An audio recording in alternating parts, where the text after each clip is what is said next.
How do you do another one share? I guess you, oh, I see. Save. All right.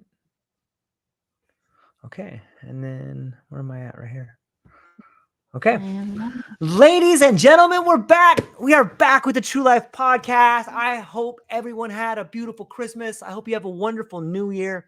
I hope you got something good in your stocking and you're surrounded by the people that love you. Because I have a show for you today that I think you're going to love.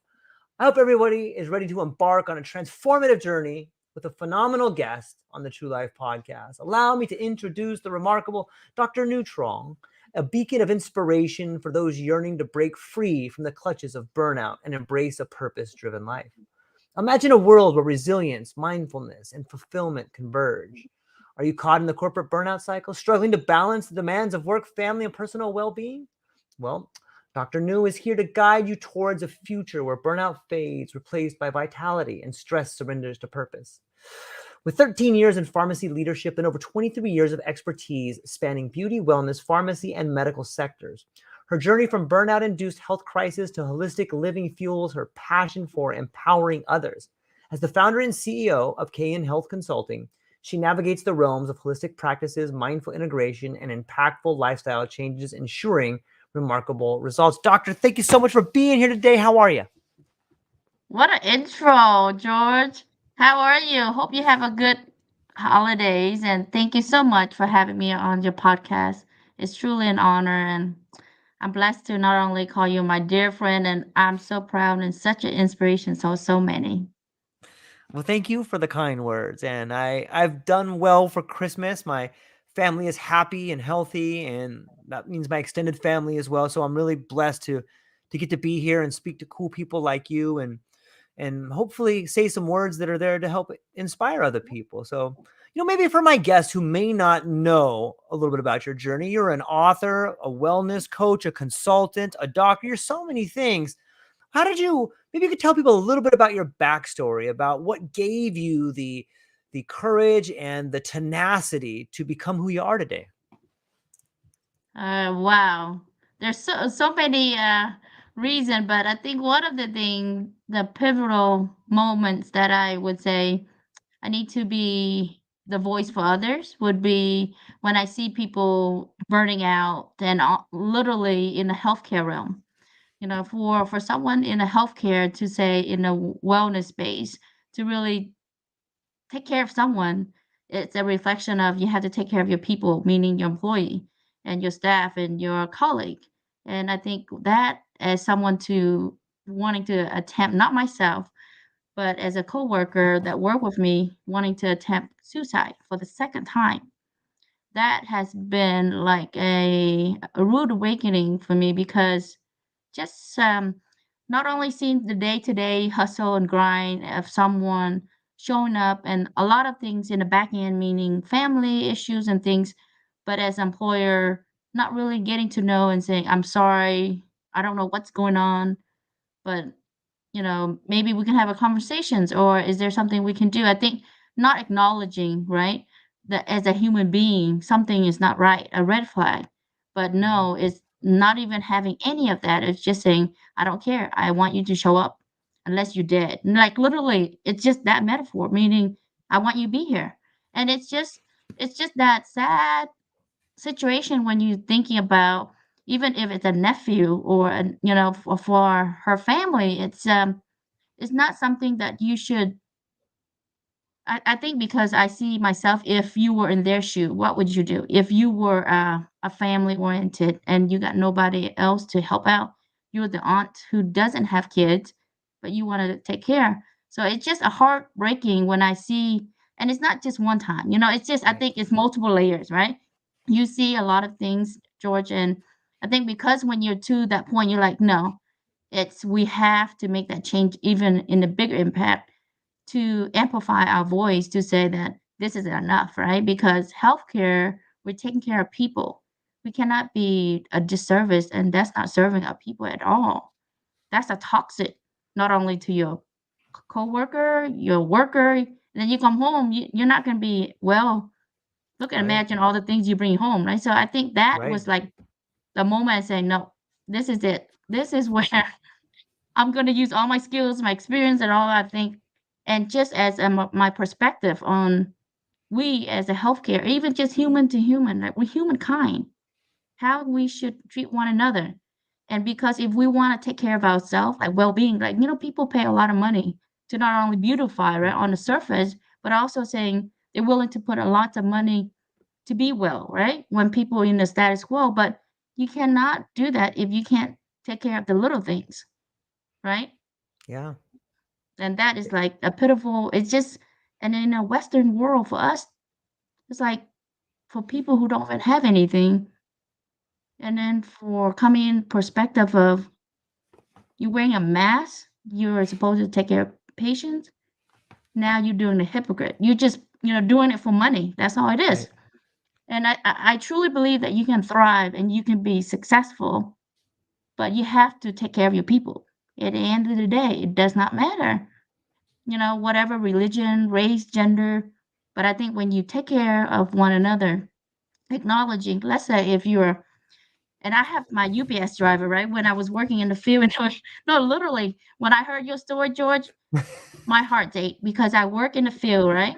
And when every time I get a package, right, whether it's at home or when I'm at work, I thank all the people because it's like they work so hard. It does not matter for me. It's not the duties. Like even if it's a trash man, a trash Yeah. woman, I think them like if it was the president. It's not you shouldn't have a bow down because you're the president, and then you should neglect the one that is doing your recycling or your trash. To me, they all equal, right? Hmm. Because everyone has a role in this planet, in this universe that we call home, right? Yeah. Whatever time that we live in. So how about thinking of outside of saying, what if it's your brother and sister? What if it's your mother? How about if it's your kid?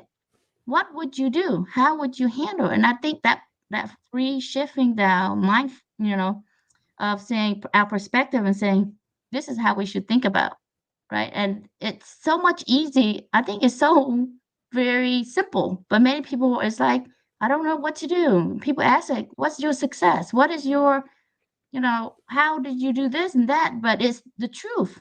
When you lead with love and kindness and empathy and really have compassion to help others, the rest will flow.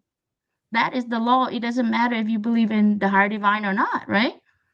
And that's where I think because when you show up as who you are, you're gonna attract so amazing people like you who wanna help you.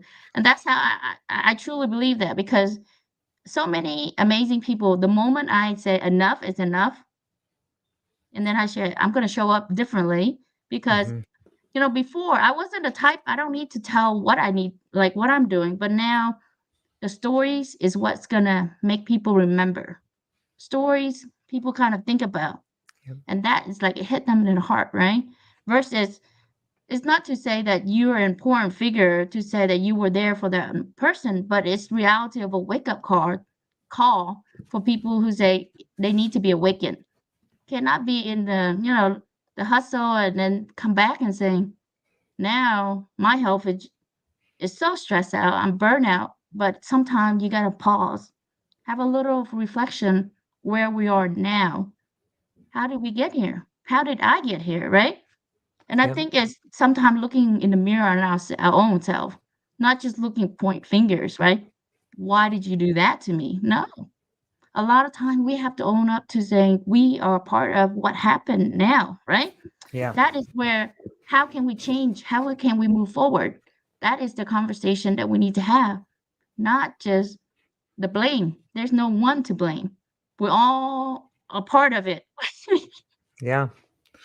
Yeah, we're all guilty on some level. And I love the way in which you talk about meeting people in your life and having the same respect for them that you would have for a family member. It's a lot of the times I've learned is that the things you see in other people, especially the things that irritate you, are just things you need to fix in yourself. You know, if you see someone, they're often reminding you of things you don't like about yourself. And if you can be aware of that, for me, that's enough to make me start laughing and be like, oh my, I am such a knucklehead, or apologize, or just take that pause that you were talking about and be like, okay, this person that I was annoyed at is actually doing me a huge favor by showing me something I need to work on.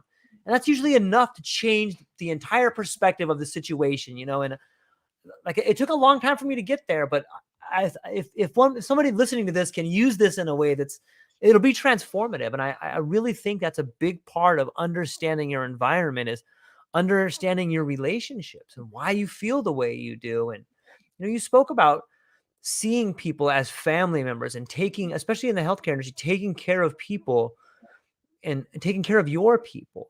It sounds to me like maybe this was something that was instilled in you at an early age. Like, maybe you could speak a little bit about how you took care of your family and how that led to the career path that you chose, and how about your outlook where you are today?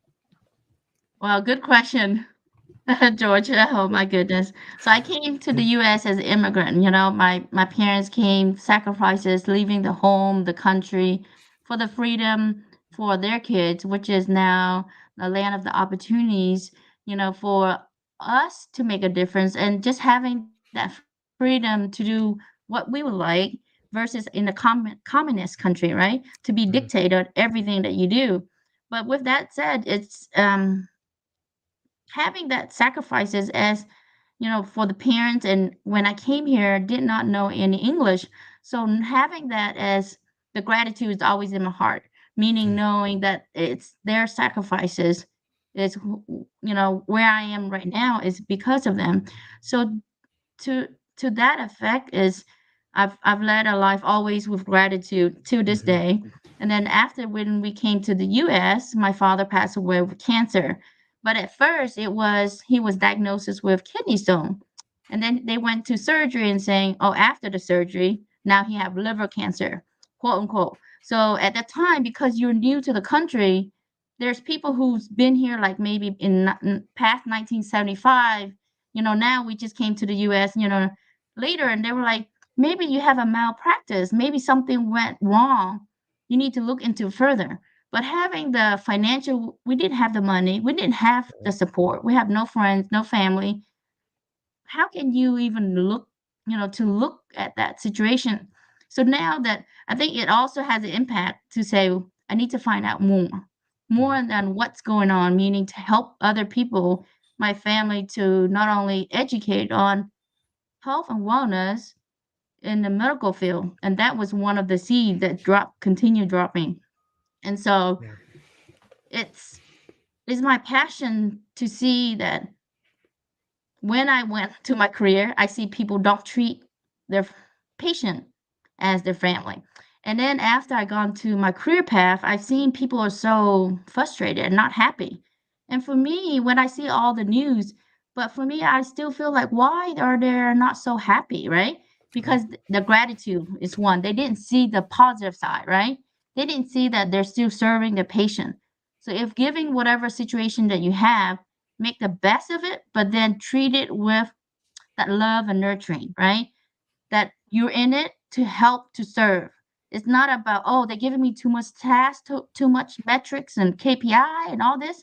So now you throwing I don't care, oh, the burnout, and just patient as a number. That become your treatment philosophy, your Mm, eye to your workflow is different, right?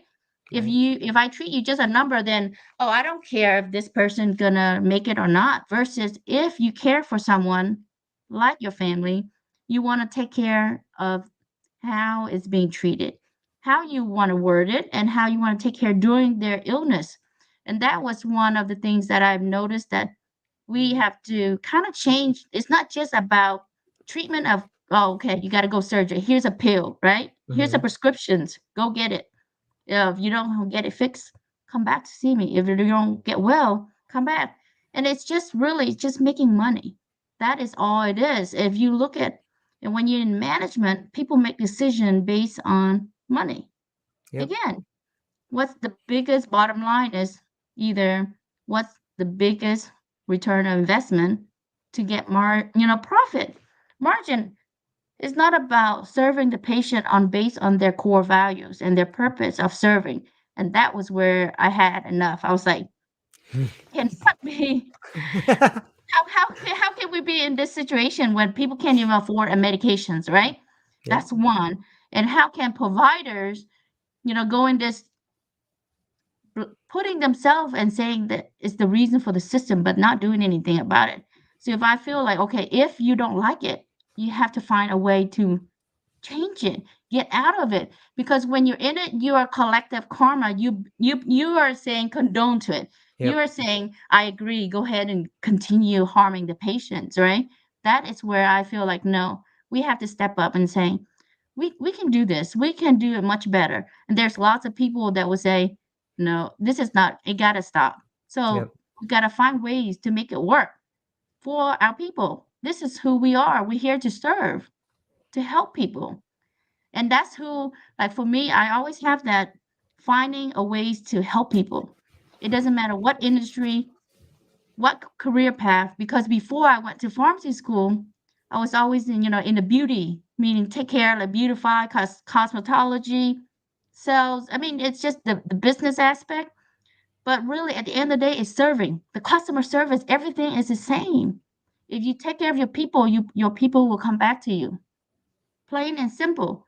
But if you're not transparent, it's not everything is transparent. You show them everything that you said you would do, Right. but people who are smarter than you can pick it out. They're gonna have that. We're gonna have a conversation, right? Yep. And I truly see that is my burning fire. I think every day is changing, especially in healthcare, George. Hmm. Just imagine now all the pharmacists, all the doctors, and all the nurses tapping out, burn out, and they leave. What would happen to our elderly? What would happen to our next generation? Right? And then for me, I also see another aspect that's forgotten is holistic approach. For me, it's not just treating a patient as a one pill, like a pill for an ill. It Mm. doesn't fit that way. That pill might work for an A patient, but it doesn't work for a B patient. So I think not only looking at holistic approach, meaning your mind, body, and soul, and Yep. spiritually, is so important. And I think when people look at studies, if you look at a glass of water, if you really have prayers like sincerity, pray with your thoughts and loving, that water become medicine. But if you have ill intentions and having like harmful to that person, this water become toxic, like being a poison. So that is the literally the power of moving your not only energy, but there's things that I think in our naked eye we cannot see, Right. but other powerful that can see are saying that that is the truth. Meaning you can have all the water that we can filter alkaline or the best water in the world, but our thoughts are so toxic, it's killing us from the inside. It's not about the outside. We got to hone into our inner self. And it start with us here. So Yeah. because everything start here. Yeah. I agree. It seems that on some level, the people that are most in a society that is sick, those who are well adjusted are the sickest among us. And I was one of those. Like, I think a lot of us go through these phases where we find ways to make ourselves fit into situations that we know are uncomfortable, that we know we're wrong, but we're afraid. We're afraid to be that person that stands up and is like, not another minute of this. I'm going to do something. A lot of us think that. And on some level, like you spoke about, I think we become the medicine when our thoughts become more pure. When we get to that point of not another day, not another minute, all of a sudden, we become that beacon of light for others to hope for. And you've done it. And so many people listening to this have done it where they stood up for something they believed in. And other people came to them and are like, hey, thanks for doing that. And you have no idea who you can influence when you listen to your heart and you do the right thing. Like, people are watching. Maybe something bigger than people are watching, but you are like that little stone in the pond that radiates ripples when you create an act of kindness. It affects everybody around you. And it affects people on a level that you may not ever thoroughly understand, but it does. And I would argue that we are obligated to become the very best versions of ourselves. And that's when we begin to transform society. And we see it. Like, I see the people in the comment section of the things that you're doing. I see the interviews that you're doing. and I see the passion for which you go out and you speak on a daily basis out there, like talking to people and radiating this love for people. And I'm hopeful that the future of well-being will be like this flame that catches on. But looking ahead, like, do you see the future of well-being and holistic living? How do you see the future of well-being and holistic living for individuals and larger societal context moving forward? So for me, I see the movement of shifting not only depending on bluntly, just Western medications, right? Okay. There's other modalities. And when we talk about miracles, my mother in law recently went to a traditional family practice and gotten all the x ray and all the things. And she was literally were not able to walk in 2 weeks, not a single food in her body. But she did not able to walk. But when we took her to acupuncture, okay, holistic and other modalities that we implement at home, it changed her life and she was able to walk, talk, Mm-hmm. mentally better. But before it was downhill, like literally, it's like a higher force that sucked the life out of someone, right? Yeah. And there's no cure, they don't know what's going on, they can't explain it.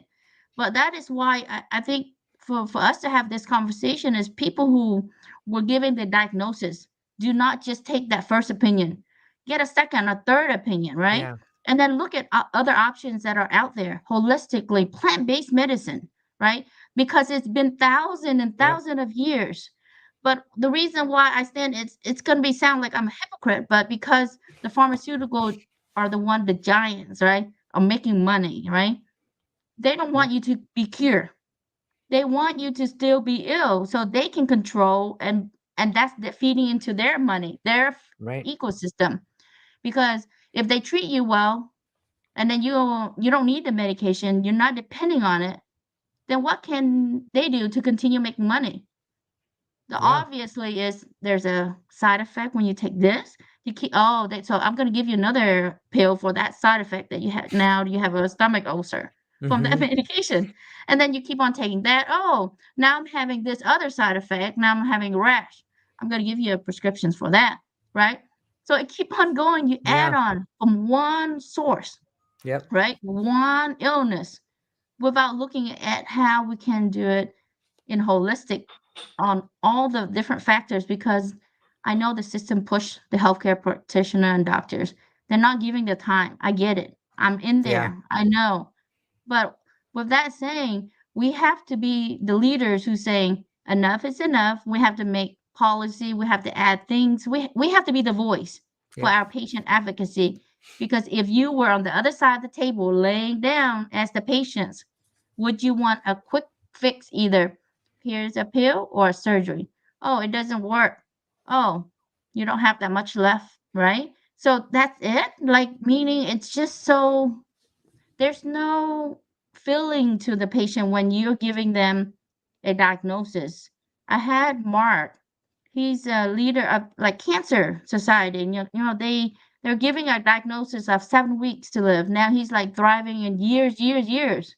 But just imagine the physician just telling you, just go ahead and prepare because for the worst, because I can't cure you. I can't. There's no and just imagine if someone believe and trust you as a doctor, but the way you handle and how you frame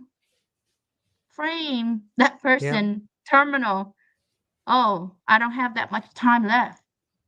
That is stuff. It's just like, so if someone doesn't have the willpower on their own to fight for their own life, they will go downhill because it's mental over mind, like mind over matter, right? Because the same pill, if I give you a placebo with Right. no drugs versus nothing in it, and I say, oh, here you go, just take it, follow me, the instructions, so and so, and you take it, you think this is the powerful. I said this is a magic pill, it's a higher dose, but Yeah. it's not. It's a lower or nothing in it, right? No, Right. nothing ingredient, and you believe in it. It's the power of your mind. And Yep. that is where I want to give people hopes. that there are miracles. There's other modalities. There's holistic. I mean, there's so much, and you know this, and you would. I see implementing, holistic plant based. I see that respectful for our natures, Sure. because if we don't respect our natures, Mother Nature's, right, Yeah. all the things, we just burning and killing all the trees and just being, like modernized. Where are you gonna have any plants and grass and trees and fruits and all the things that support our system? And I think that just having respect for one another as a human being, and then even the animal, to me, and I don't, people will have a different belief, but to me, it's also be kind to them, because, there's people who, because when people say, well, I have to eat that because, it's a way to live. Is it really? People who's vegan or people who are vegetarian can live it well. I'm not saying that go one extreme to another, but kind of do your research, right? To see what's Yeah. best for you at that moment of time to get you well. There's so much that, data out there, but when you talk about data that people publish, as in you have to look at it. Is it pharmaceutical? You Right. have to read all the things that is being published. It takes money. It takes a lot of things to publish a data. So we're talking about big players. It's not just people who are treating that are the small people making a difference. There's things that are being passed down thousand and thousand of years that works. Yep. And it's just that is where I've seen the transition on medicine, George. And then also for me, I see of meditations, the shifting our energy, right? People Yeah. are doing breath works. I see that is because for me, that is how it shifts when I've dealt with our own grief, with the loss of our nephew. And because we're coming from a spirituality really strong, to have a big impact like that, you seek deep, deep, deep more into your spirituality when it's the most trying time. Yep. And I think that's where people right now, right? I've seen that we need to have a calling for to have a inner works, to have that prayers, to have that spirituality awakening, because that is where I think we're lost in this world because we're looking at outside for solutions, but it should be looking at us, how we led to now, and what can we do to make a difference for us. One person can change so many lives, and it start with us. Until we change here, our hearts and our mind, we can't change anything, because that's where a lot of things start, because people always say, well, it's so hard, it's hard to change. But if I think it's shifting, is it hard to change, or is it because not willing to do the work, right? Yep. Being consistent to follow the process, and trust the process to find a better way for you. Because if you're stuck and if you're fed up with the system, then you have to find a ways. So if you want to live a life of your own design, like George right now in Hawaii, then you have to find ways to make it work for your own, not only as your belief, your values, but what you stand for. Because at the end of the day, you have to be able to be okay with it, to be able to sleep at night. And I think that is where I see, genetic testing. I see, epigenomic. I see genomic. I see DNA testing. But really, all that is fancy. But really, for me, honing in for a useful tools that can deal with every day, that whether it's people call it meditation, whether it's mindfulness for our thoughts Yep. that come in, and how we interact. It's the same phrase, but how we interact when someone offend us. Do we judge? Do we quickly, jump to conclusion and want to either say bad thing back? Or if someone are going through a hard time, do we judge and, well, not judge, but in a way give advice, saying, "Oh, Hmm. New or George, you should do this because of based on your own perspective." And I think that we have to kind of reframe and want to pause, put a breakdown, and just listen to them, and maybe ask, get to know them first, And I think that is the core of everything, is getting to know one another on a deeper level before we make any treatment, right? And Yeah. then how that Pacific, because we're all unique. The same method will work to someone, but it would not work to, that is where the personalized uniqueness of how it is now. And it just more so than ever, because I think we're so, the technology bring us together. So more information and we can streamline, we can do a lot of things that is showcased, but it's been here thousands of years. I've went to conferences that are like people who are in the medical field now helping people going through the energetic work, right? On a meditations world. But that has been always been a thousand of years, right? Yeah. And it's amazing of what that will shift you, your mindset and everything that you want to have successful in business, in your life. It start with you. And if you don't look inward and you just look outward and finding solution and all the tools and whistle and bells, at the end of the day, you're not going to be happy, right? You Yeah. have to look inward, and I think that's it's a big missing in our society, George. Yeah. I agree. I think that and I love that you can see the changes and that shift beginning to happen because I can see them too. And maybe it's because of where we are in our life, or maybe it's because we're experiencing it right now. But I do see more and more people. I think it's contagious in a way. Like when you start taking responsibility for your life and you start realizing, hey, I can be better. You know what? I can be a lot better. And I don't like the way I'm treating these people. And then you start realizing I don't like the way I'm treating myself. Because a lot of the times, the way we treat other people is the way we treat ourselves. If you ever notice, sometimes it's easier to notice this in somebody else first. And here's a little exercise everybody can do. When you find yourself in a confrontational situation, be it at work or home, or maybe you just witness one, the person that is having an emotional outburst is usually the way they're treating someone else is the way they treat themselves. So if you listen to the language they use, you're like, wow, listen to the language that person's using. They probably have that same language for their internal dialogue. And if you just think about that for a minute, it'll click and you'll be like, wait, the way I have an outburst is the same inner dialogue that I have. And that will give you the first perspective shift where you can start changing it, being like, you know what? Maybe I don't like talking to that person that way because I don't like the way I talk to myself. And you start to see this whole other language emerge, like the way you interact in nature, the way and it, like you said, as outside as so inside. Like if you look at our society, the way we practice the capitalism or the way we practice the society is kind of the way we treat ourselves. And so when you begin having that shift internally, you begin to shift the community. And one, like you said, one person can begin to make a difference because what happens when you start making a shift inside yourself, people notice and they're like, hey, what's Nhu doing? I really like her style all of a sudden. It's kind of nice to be around her. Have you noticed the way she talks? Like you attract people and it's contagious.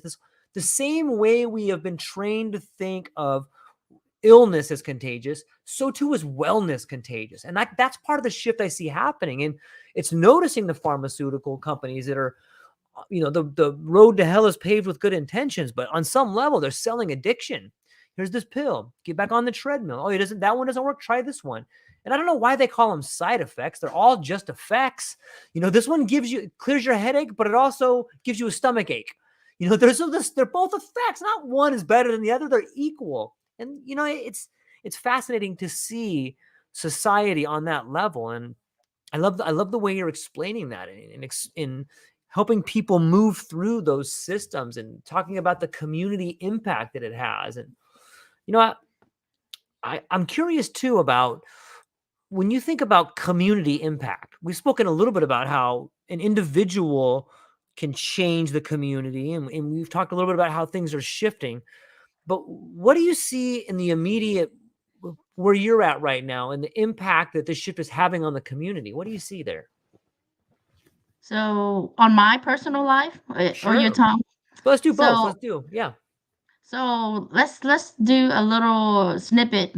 So Okay. when I did a deep dive, at first, when people always think it's success or whatever that we come across or now are able to have the calmness. Hmm. It doesn't work overnight, and it takes lots of practice. Yeah. And my nephew passed away 2020, so it's like 3 years now. And every time our holidays gathering, my birthday, Christmas is never the same. And when people, when we think of the survival guilt or people are stay behind, they're more Mm. hurtful. Like Yeah. people who survive a massive shooting, they're the survivor, or like in a car wreck. Just imagine the mental capacity that they have to handle to continue on living, right? Not much talking about Right. thriving, just the mental sanity of what's going on. Hmm. But the society, it's grief and loss and all the trauma. They expect, okay, I'm so sorry, but today's Monday, get back to work, right? I mean, the reality is they don't give you the grace. They don't give you say, oh, we're gonna give you a little grace on your rental or your mortgage, Right. right? No, there's none of that. And I think that the society on the role on it, the impact, the mental health on someone that come through such a situation like that, it's so it feel suffocating in a way that no one understand what they gone through, Yeah. because no one would, because unless you gone through the same situations, it's so hard to know that even though they can say, well, they shouldn't have done this or the family did this. But just imagine for someone to pull their own trigger. What would Mm. it be like for them to take their own life, right? And then, or even for me, looking as um, a well, I guess I can tell you this as a hostage survivor myself. Okay. You probably don't know this. No. So, from a hostage survivor myself, looking in a perspective of someone pointing that at you, not at you, meaning they didn't come at from a standpoint of they're coming to get you, but now you are a hostage, right? You're in that situation and you're coming out of it. But in the middle of it, in the meat of it, you have to think of how and what led them to be there. If you have compassion, to have Hmm. empathy and feel hurt for them, then you put yourself in a different role. Then you are just only a victim. That is where I think for me to make it out alive to this day to tell the story is because I empathize. I see their pain. I see that Right. they were hurt, right? So I'm trying to yes, I know that you're hurting. I don't know all the what led you to what to pull a trigger to do all the bombs. I mean, just as a for someone so smart but led to the path of no return. Just imagine you don't have a life anymore. But then how can you get them out so they know that to release you, but also look at the family that you're leaving behind. Psychology is Hmm.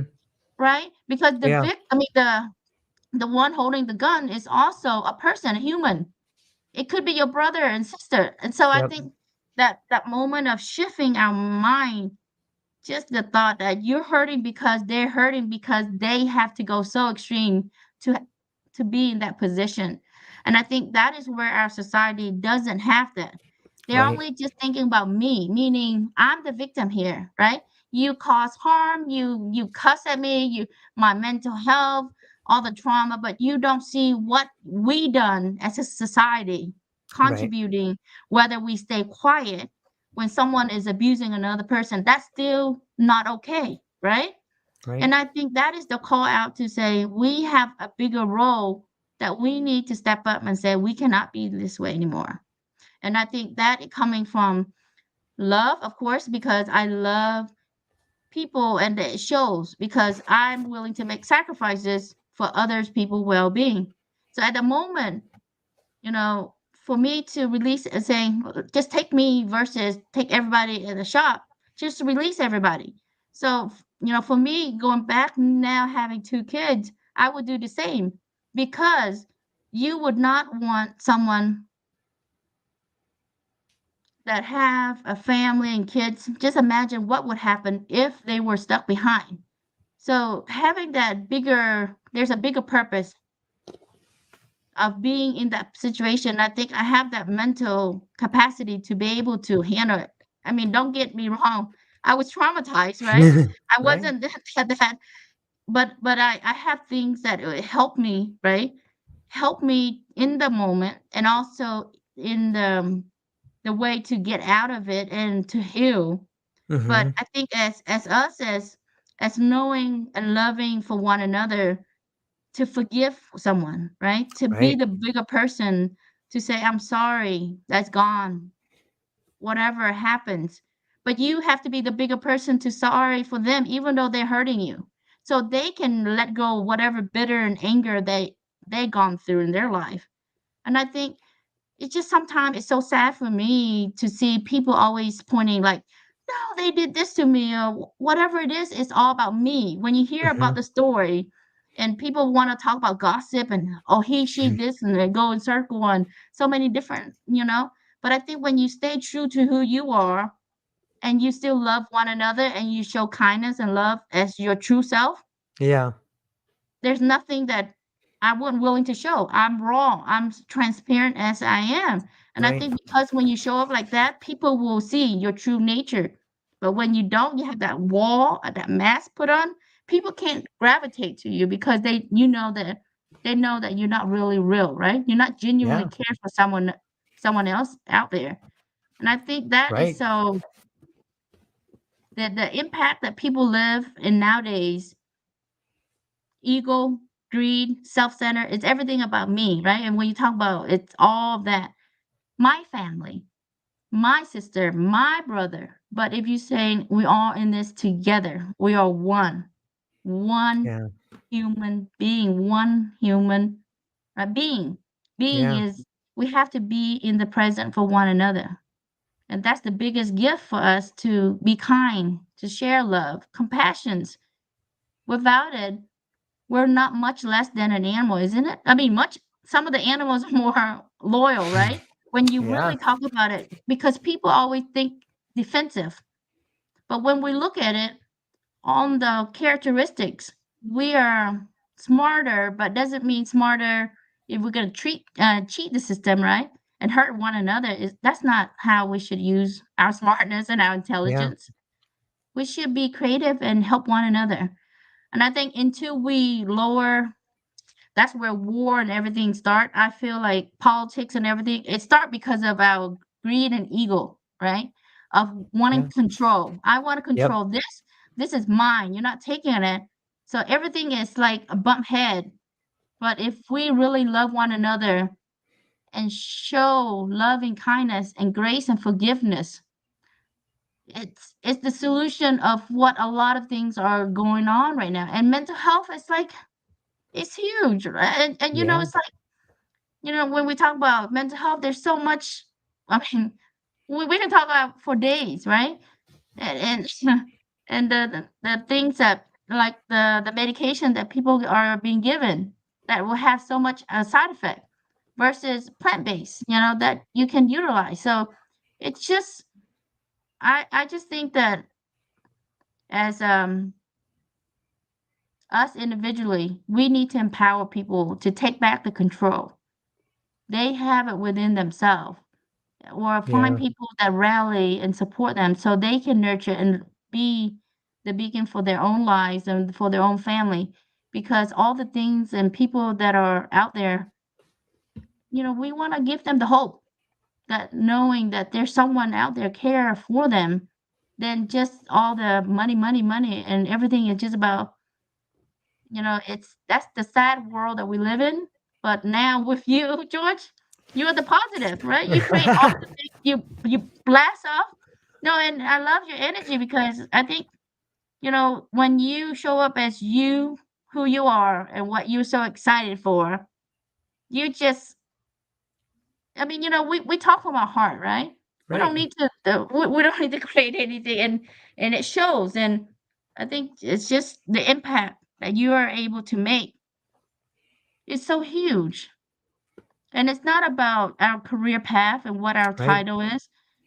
And that is where people need to lower our ego and Yeah. our guard, and really that's where our next generation will be better, and it will be better for our own lives.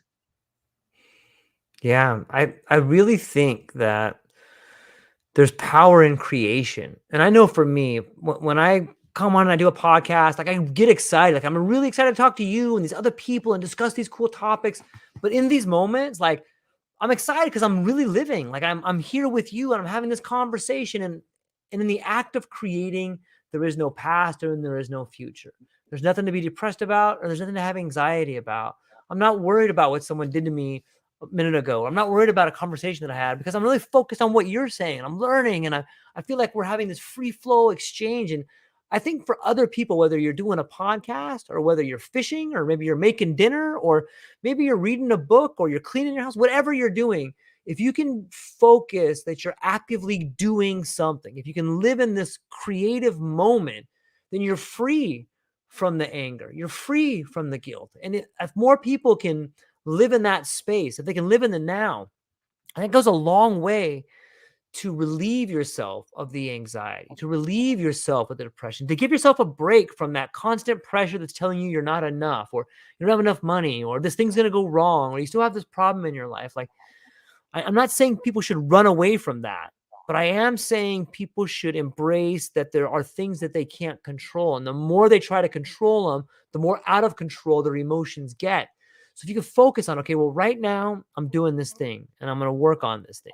Sometimes if people just get out of their own way, it goes a long way in having a better relationship with themselves. Obviously, sometimes we're punishing other people for the things that we don't like about ourselves, and it's being trapped in the past. Or I have a copy of the DSM, which is the diagnostic manual. And sometimes Mhm. I'll just flip through there and look at these diseases. And I'm like, man, these seem to me to be ailments of a person who is more than neurotic, and it's not Mhm. so much a mental illness as it is a reaction to a life that they're not living. And I think a lot of people could pull themselves out of there and they could really gain control of maybe not how life's going to be in the future or what something happened, but they can control what life means to them. Maybe that's where it is, right? Like you can't control what happens, but you can control the meaning of the event on some level, right? Yes, it's so true. It's not how many people can really be in the present moment, George. It's Many hard. people it's here, but then their mind is like, oh, I have grocery, I have Yep. oh, what's for work? Oh, I have to do a recording, this and that, and they're not really in the moment. And so when you really saying in the moment, it's just set intention, even if you're walking, right? Yeah. Explore the nature, the trees, the wind, all the beauties Yeah. that's there. But when you're not, either you're listening to something or you're doing a texting or LinkedIn, YouTube, or whatever, you're listening to podcasts, so your mind is diving into that conversation. So it's really that minor that people don't think that is so important, but that little thing will make a difference in your life, and you will see things that you don't see before. Yeah. And that's the transformation. And I think when you do the work, not only you see the changes how you are, because it's your reactions, right? And other people will also have that ripple effect, because Yeah. now you're not reacting the way you used to. Now the other people is gravitating, say, wait a minute, I just did that, and she was calm, she didn't say anything. So, that kind. So I think that is where they probably have to question themselves versus if Yeah. you talk back, right? So there's a lot of things that even the power of staying silent sometimes might have a bigger answer, or it's just nothing than saying a lot of things. So, and I Hmm. think it's because the society is the doing, got to do it now, the hustle, and the social media of fancy house and all the Yeah. shiny objects. It's hard for people to go back to sometime being simple. Simple things can make a transformation, like simple things that you make one changes in your life, right? Yeah. Will change how your life will be. but it has to, you have to know that it start with us. We can't expect other people, like, when you have family, you have other things, you like, I want them to change because they're mean, this and that. You can't change them. You have to change how you deal with each individual. Mm-hmm. And that's the thing that it amazes me sometimes is it's not about, because sometimes people want to control, and that is the control piece, right? Right. Your spouse, your kid, you know, as a parent, you want to be controlled because they didn't act the way you like it. So you're gonna discipline. You're gonna have consequences. But then sometime, or like as a husband and wife, it's the same philosophy, but it's uh, you want the change that you want to see. It start with you. You have to make the seed. Like you have to do the work to Mm-hmm. plant that trees for the next ripe. But it's like an art of living, Yep. literally, to be mindful of all the things that you're putting out in the universe, in your own universe. And it starts with our thoughts. And Yeah. it's so phenomenon that people who don't know, but I feel like when they realize that you have it all, if you silence and not do too much sometimes, just have 5 minutes every day, right? People say, I don't have much time. Can you really answer yourself saying 5 minutes a day? Okay. Do we spend more than 5 minutes on a phone, right? Do we Mm-hmm. have more than 5 minutes on gossiping with some Mm-hmm. people? It just pause and do a little of me time so you can be better, for a better version of yourself, so you can help others. Yeah. Yeah, everybody's got 5 minutes, and if you don't wake up 5 minutes earlier, then there it is. Sometimes I wonder, it seems to me, and I know from my life, some of the most traumatic experiences that I've have been really deep, reflective moments. Maybe at the moment, there's some pain and some struggle and some things to go through, but looking back on some of the most transformative parts of my life where someone I loved dearly had passed away, or there was an accident, or sometimes these things that happen. It's these pauses, this interrupting of the pattern of daily life that allows reality to sink in sometimes. And I'm wondering, from your perspective as a doctor and as someone who has seen her own fair share of traumatic moments, and you're probably around it more often than a regular person because of your profession, but do you think that that allows more time for you to have reflection? And maybe that is one of the reasons why you're able to see so many of these things, is because you're around people that are constantly having these moments of calamity or trauma. And you're able to see people stop for a minute and make changes in their life. Like, is that something that's affected you?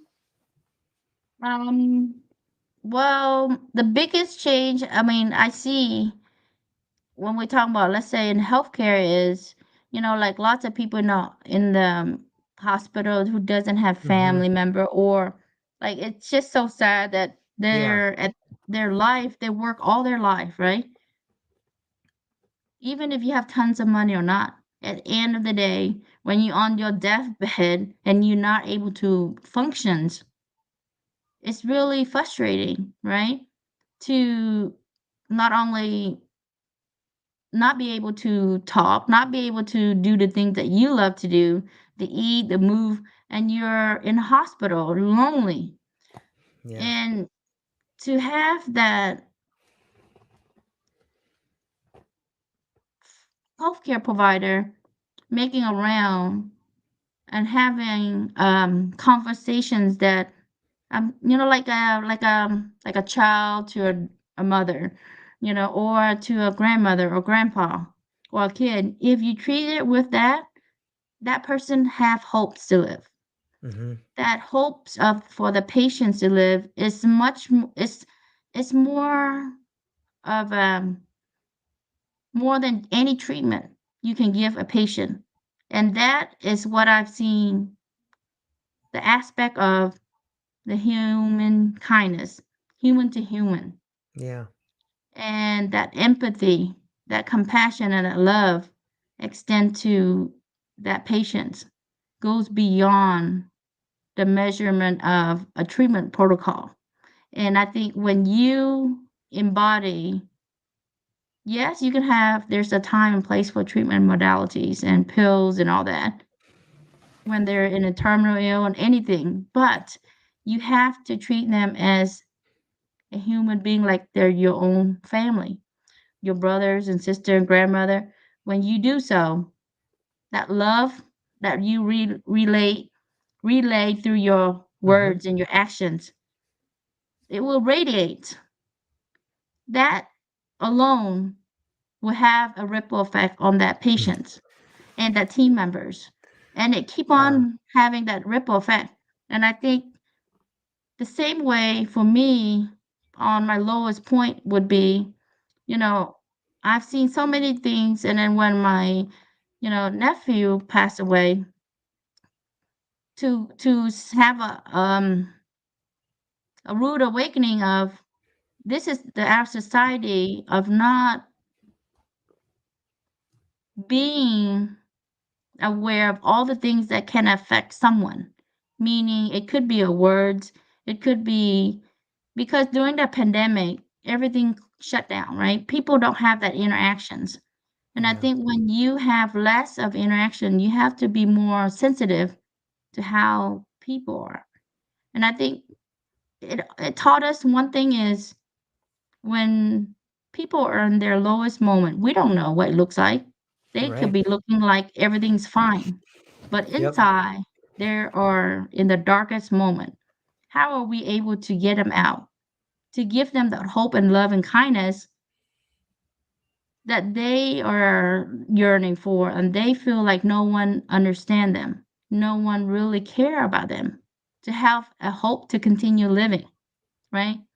And I think that is where we as a society play a role in all of it. We need to be the change we want to see anything changes, it start with us. A lot of people say, I want this, I want that, the system, but we have to ask ourselves a reflections of what are we doing to be a Yep. part of it, right? Are we just being a silo and continue making the paycheck and ride the system and go with the flow and treating patient as just a number? Or are we really caring for that patient as if it was our family? It's our duties, it's our responsibilities. When you take the oath and you're here to serve, right, for one another, and not many patients have a patient advocacy in their pocket or around to take care of them. And that's the sad part. And I think having that, knowing that everyone is different, you have to have a heart to know that so many different people are lacking just the basic of what we have, and we're not even seeing that. So to be able to change any perspective is having the gratitude of Yep. what we have now will change our shift for things that how we deal with one another, how we want to react. Before we react, how about we think of things that we be proactive and doing then reactive. And I think in our healthcare right now, and even in just in general, is reacting, right? We need to get ahead of being proactive, not just reacting to it's already done. And Yeah. it's a deeper conversation, but I know we're just scratching the surface on a lot of things that I see that it's a lot of change that needs to happen. And it starts with the leaders, right? The Yep. leaders, we gotta to own up to our responsibility. And for me, when I see leaders, we're not talking about just as the employer. The leaders is the employee also. Every Yeah. single one of their part play a part. So it's not just a manager, a boss. We all is a leader in itself. You need to take ownership in your own life, your own well-being. Yep. Well-being is physical body, mind, and everything is start with you. You Yep. cannot let someone else dictate and That's control right. your thoughts and saying you're not worthy and you are so and so. You have to take that back. You're in this earth for a reason. You're in this earth for a higher calling. Yeah. And that is where I just want people to know that, people are out here wanting to pass on that message so that way everyone can thrive and have a well-being, not only in the physical body but my mental, because it's harder to treat mental than the physical body, right? Hmm. Physical, you see it heal, but your mind, that is where we have to, it's a deeper conversation than the surface of looking if the scars heal on your school on your womb, right? Yeah. Yeah, you can see the wounds on the outside, but you can't see them on the inside. And I think you made a Yeah. brilliant point when who knows what, who knows the face of depression? The face of depression can wear a smile all day long, but Yep. just be so burned out inside that it tears them apart. And a lot of people are, I mean, it's sad to think about the people that I've known that have taken their own life or attempted to take in their own life, and you didn't even know. It's like, what? No way. Like and it, I hope that everybody today can find a little bit more compassion when dealing with themselves and other people, because I think that's the antidote. Is you don't know what that person's going through. Maybe cut them a break, cut yourself a break, and realize that I think it was Robin Williams who left in his last. He made a video before he committed suicide, and it was something along the lines of, "Give people a break. Everyone is going through a tragedy that you have no understanding of." And if you can just think about that when you see someone who's upset, or just think about that when you see another human being, like everyone's got their own tragedies and maybe they're going through theirs right now. I think the world could always be better with a little bit more compassion and understanding. So, Dr. Nhu, this is amazing. I love talking to you, and we got to have more of these conversations because I think, like you said, we just kind of scratched the surface of them. So, but before I let you go, where can people find you? What do you have coming up, and what are you excited about? They can find me on LinkedIn, at Dr. Nhu Truong, and or at knhealthconsultants.com.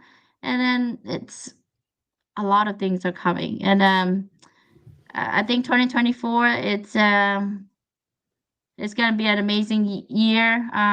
We have a lot of collaborations coming, and I think just it's something that I think when you see a purpose or a need, I guess, Mm, for people to hone into a simple things, that's where the innovative and creating solutions become. It's where it's not about making money, it's about serving, and where you see the gaps, close the yeah, gaps and help people. And that alone, and I want every single one that are listening through your podcast know that they can do anything, right? They yeah, can do anything they wish and they want to. Just take baby steps. But don't let anyone say that they cannot, or, otherwise you are not only powerful as yourself, if you don't know it, surround yourself with powerful people.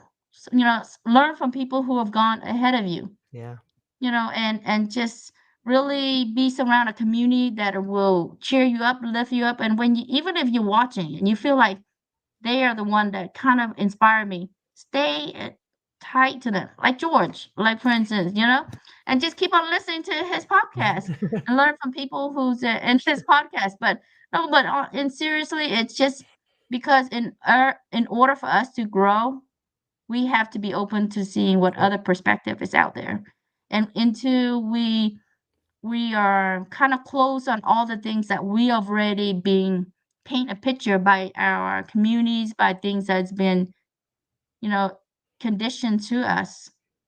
Let's try to have a blank page and see what the new things that you want to write on the new page. What would you want to write? And I think, there's a lot of things that when you become positive, you lift yourself up and others to cheer you on, you'll become unstoppable.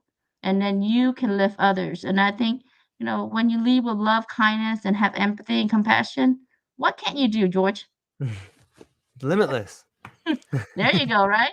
And that is where the universe will bring on you the right people. I truly believe that, and I'm honored, grateful to be in your presence, George.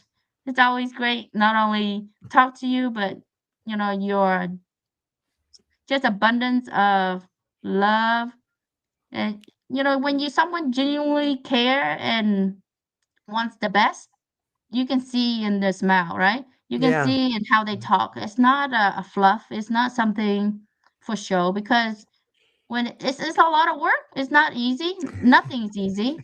If you're thinking George doing podcasts is easy, nothing's easy. But it's worth it, isn't it, George? So Yeah. that is where I think, just having that mindset shift will change your life. Yeah. And I can't think of anything else but sending my love, my gratitude, prayers to all those who are in the healing, to have a healthy, speedy healing, and to always be healthy, happy, and abundance of love and joyful and prosperity. Yeah, that's wonderful. Well, hang on briefly. I'm going to talk to you afterwards briefly, but to everybody who got to hang out with us today, I want to say thank you from the bottom of our hearts. I really appreciate everybody that listened. And more than that, I'm really thankful that we can all be part of the change that's going to make the world better. So I'm really thankful to everybody, and go and check out Dr. New. For those listening, you probably already know her, but she is an incredible source of well-being and light and warmth and comfort. And I suggest everybody go and reach out to her and check out what she's doing. She's got plenty of books out there, and we've just barely scratched the surface on some of her wisdom. And she cares and has a lot of compassion, and she's addictive to be around. So that's all we got for today, ladies and gentlemen. Hope you have a beautiful day. Aloha.